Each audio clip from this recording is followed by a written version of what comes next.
Hey, sometimes I wonder if we're asking the wrong questions about food.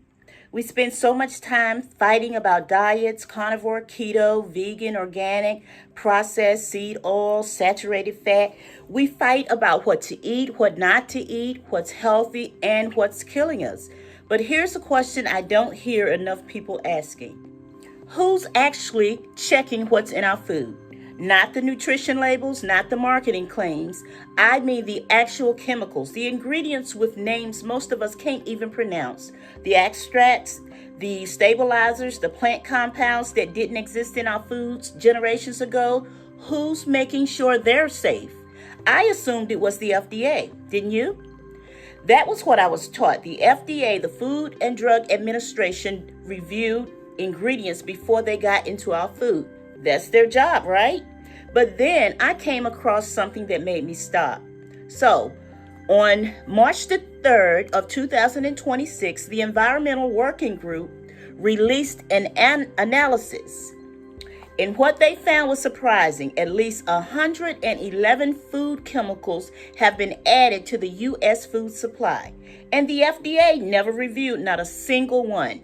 Let me say that again. 111 chemicals in American foods that we eat every day. Sports drinks, snack bars, cereals, yogurt, chewing gum, even frozen dinners. And the FDA never reviewed them. Okay, wait a second. You might say, how's that possible? Well, that's the question that I started asking. And the answer took me back to 1958. That year, Congress created something called the GRAS list. GRAS stands for Generally Recognized as Safe. The idea was simple. Some ingredients are obviously safe, like vinegar, salt, yeast, things with a long history of use. They didn't need a full FDA review. Common sense stuff. That made sense to me. You don't need a government to study and know that salt is safe, right?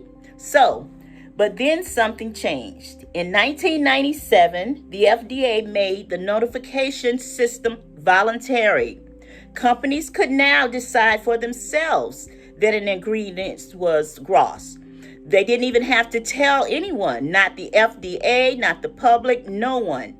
Don't take my word for it. Let's go. Check out fda.gov. Go there. The link is in the description. Search for GRAS notification program. You'll find it on their own website. They say it themselves. The voluntary notification program was established in 1997. Voluntary. That means companies don't have to tell them. The FDA itself uses the word encourages, not requires. Let's read part of it together. The GRAS notification program. The GRAS notification program provides a voluntary mechanism whereby a person may inform the FDA of a determination that the use of a substance is GRAS, rather than petition the FDA to affirm that the use of a substance is GRAS. So, here's what happened. Since 2000, companies have petitioned the FDA for approval of new food chemicals exactly 10 times. What? 10 times only. When I saw this, I had to recheck it. I couldn't believe what I was reading, right? So I went back to source it.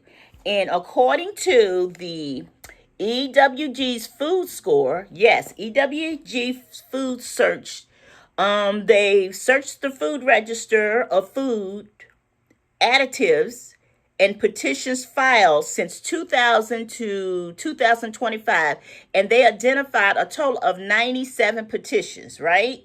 And only 10 for new substances, and 3 of them was withdrawn. What the freak? I mean, meanwhile, they've added over 863 chemicals through the GRAS loophole. Nearly 99% of food chemicals entered the market with zero federal review. That's not a loophole. That's a system designed to be bypassed. So, now I want to be careful here. Some of these chemicals may have undergone internal company safety reviews, but here's the problem. We don't have access to that data. The public and regulators are flying blind. That's not my phrase. That's Emily Broad-Leib from the Harvard Law School. She's the faculty director of the Food Law and Policy Clinic. Here's what she said. For decades, the GRAS loophole has allowed companies to secretly introduce novel chemicals into our food without meaningful oversight or transparency. So, I wanted to see what we're actually talking about. What are those chemicals? Where are they? So I found a list of all 111 of them. Now, when I started recognizing them, a pattern emerged. 42 are plant and herbal extracts, things you think are natural, healthy, even green tea extracts, aloe vera, mushroom extracts, lycopene from tomatoes. 18 are preservatives, 16 are thickeners and stabilizers, 12 are colorings, 23 fall into other categories. But here's what really caught my attention. Some of these chemicals have red flags, serious ones. Take aloe vera, something I eat all the time. I use it all the time. The FDA banned aloe vera from over-the-counter laxatives in 2002. Why? Because of concerns about health risks, cancer, or kidney harm. Let me repeat that now. The FDA said that aloe vera is not safe enough to be used in a laxative. It was removed from drug products. And yet, aloe vera is in more than 450 food products right now. Fruit juices, vegetable juices, nectars, fruit drinks, plant-based waters, tea bags, sodas, yogurt. Something that wasn't safe enough for a laxative is in a juice. That makes you think, Then there's the green tea extract, found in 901 products. Water, powdered drinks, smoked fish, candy, chewing gum, energy bars, sausages, yogurts, ice cream. Now, drinking green tea, that's probably fine, but concentrated extracts are different. The extraction process changes the chemical composition in ways scientists don't fully understand yet. And here's the thing. In July of 2026, the FDA temporarily halted clinical trials using green tea extract. Why? Because beagle dogs fed high doses showed liver toxicity. Sounds like something else we need to research, right? Liver toxicity in dogs from green tea extract. Then there's lycopene. That's the compound that makes tomatoes red. Found in 338 products. Soda, fish, seafood, milk, chewing gum, popcorn, salad dressing. Sound harmless, right? It's just tomato extract, right? But here's the question. Do we have long-term human safety data on concentrated lycopene added to soda and chewing gum? The answer is no, because nobody studied it. And mushroom extract, found in 428 products, coffee, protein shakes, frozen dinners, cheese, dips, turkey tail mushroom extract, reishi lion's mane, all of these trendy mushroom supplements, they're in your food now. And we don't know what concentrated processed mushroom extracts do to the human body over decades of daily consumption. Now, I need to pause here because I know what some of you are thinking. These are natural things. Plants, mushrooms, tomatoes. How bad could they be? And that's exactly the point I want to make. The food we eat today is not the food our ancestors ate. Not in genetics, not in soil chemistry, not in processing, and definitely not in concentration. Our ancestors didn't drink green tea extract in their sports drink. They didn't eat aloe vera in their yogurt. They didn't consume lycopene in chewing gum. These are novel substances. They didn't even exist in food 100 years ago. They didn't exist 50 years ago. Some of them didn't even exist 10 years ago. And now, no long-term human clinical trial studies have been done. Not because the research was done and they found them safe, but because the research was never done at all. So, Melanie Benash of EWG's Vice President for Government Affairs put it this way. This is a wake-up call for every American who assumes the FDA is reviewing the safety of chemicals in their food. Instead, food and chemical companies are exploiting a loophole to keep both the government and the public in the dark. Now, I want to connect this to something I've been investigating for a while. Remember when I looked at the food pyramid? how it was shaped by agricultural surplus, not nutritional science. Remember when I investigated what happened to meat? How modern beef, chicken, eggs are completely different from what our grandparents ate? This is the same story. We changed our food dramatically, systematically, and we did it without studying the consequences. The GRAS loophole isn't an accident. It's the result of a system that prioritizes speed and profit over transparency and safety.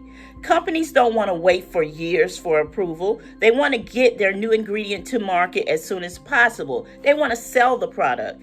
And the feed the world narrative, the one that justifies so many agricultural changes, it's created an environment where rapid innovation is celebrated and caution is dismissed.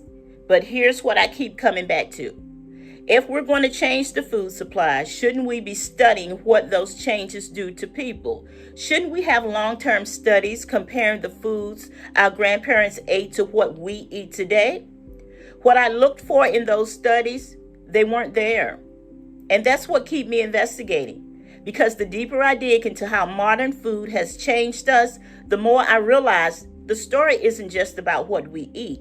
It's about who decided what we eat. Good health leaves clues. I always say that, so does history. I want to keep following the trail because I have a feeling that when we look at what's actually in our food and who put it there and why nobody stopped them, we're going to find answers. Answers that change how we think about everything we eat. So, in our next investigation, I want to look at something specific. One of these chemicals, maybe aloe vera, maybe green tea extract. I want to follow the paper trail, see who introduced it, who profited from it, and what, if anything, we actually know about what it does to our bodies. So, if today's investigation made you think differently about what's in your food, I'd love to hear from you. I'd love to hear your thoughts. What stood out the most to you? Did you check your pantry? Did you find something surprising? Leave a comment below. Now, I read every one of them, and your insight often leads me to the next clue. So if you're enjoying this journey, consider subscribing, turning on your notifications. We're building something here. An investigation into how modern food changed us. One document, one study, one historical decision at a time. And I have a feeling we're just getting started.